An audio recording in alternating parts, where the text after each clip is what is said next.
y'all. So I just had to clean this thing up. I didn't get any videos of detailing the outside, and to be honest with you, I didn't do a very good job on the inside. As you guys can see, I didn't get to clean that off, that digital display, and I didn't do the inside of the windows, and I didn't get further up on the dash as well as far as I should have. But I'm letting the G35 go today. Got her all filled up for the guy, and I don't know what I'm gonna go get, but it'll be a surprise to you guys. I just wanted to start this video as the last drive in the G, and if you guys had any questions about it, feel free to drop me a question. I'm definitely gonna miss her. I had a lot of fun in it.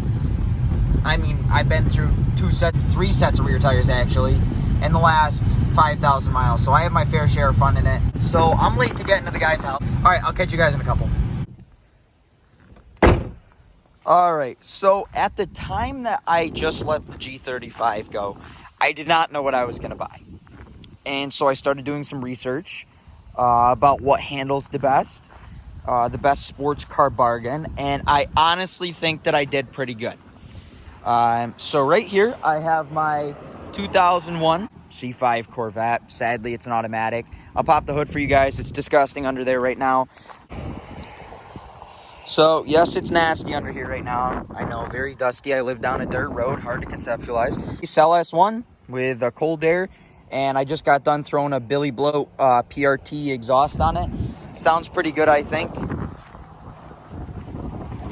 The guy threw a new battery in it. It does have C6 wheels on it, so they are double staggered. I got 245 40 18s in the front, I think, and 285 35 19s in the rear, so they are double staggered.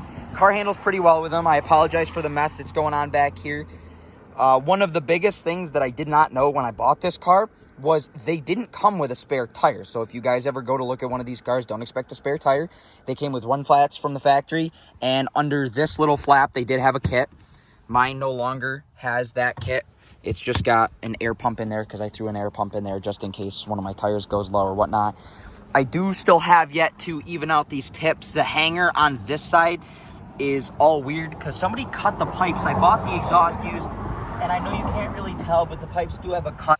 I just have yet to do anything because I don't know if I'm going to keep the car or if I'm going to sell it and buy a Z06, because honestly, as fun as this car is, it's an automatic, and it's got 273 gearing in the rear, which was the base option for these cars that I later found out. But I'll give you guys a little startup of her quick here.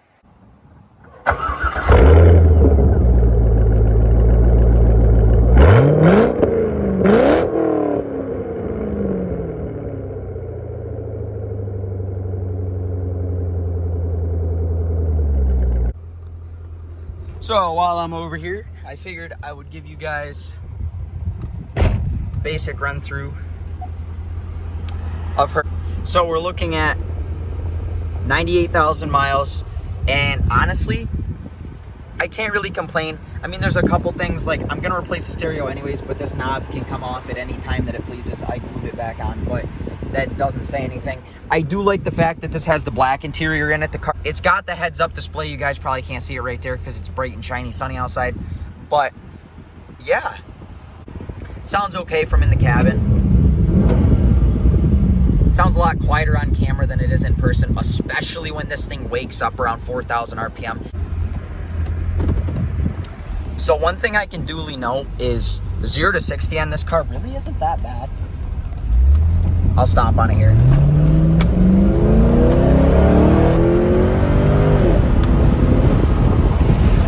It's really not terrible.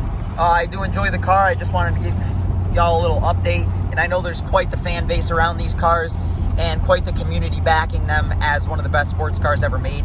Not the automatic 4 and not the hatchback, the Z06, 6-speed of course. So my car is kind of the ugly duckling of the crew. Figured I'd give you guys a little 0 to 60.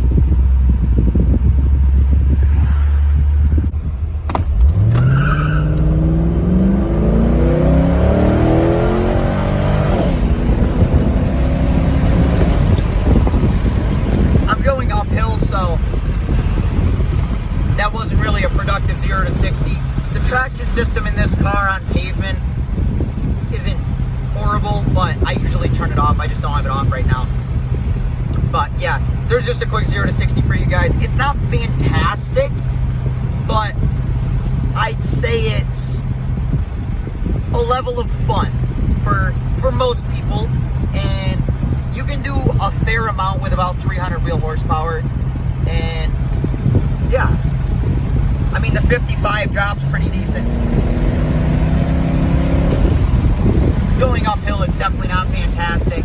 I mean, the car isn't a boat, but it's definitely also not a powerhouse by any means. The LS1's a great platform if I was to do anything like a cam and heads, but I honestly don't think I'm going to do that because of the automatic transmission. But yeah, there's just a quick little 0 to 60 and a little bit of blabbering on and on for you guys. I think it sounds okay. It looks pretty good. It's disgusting right now. It was wet out the other day and I had to drive it.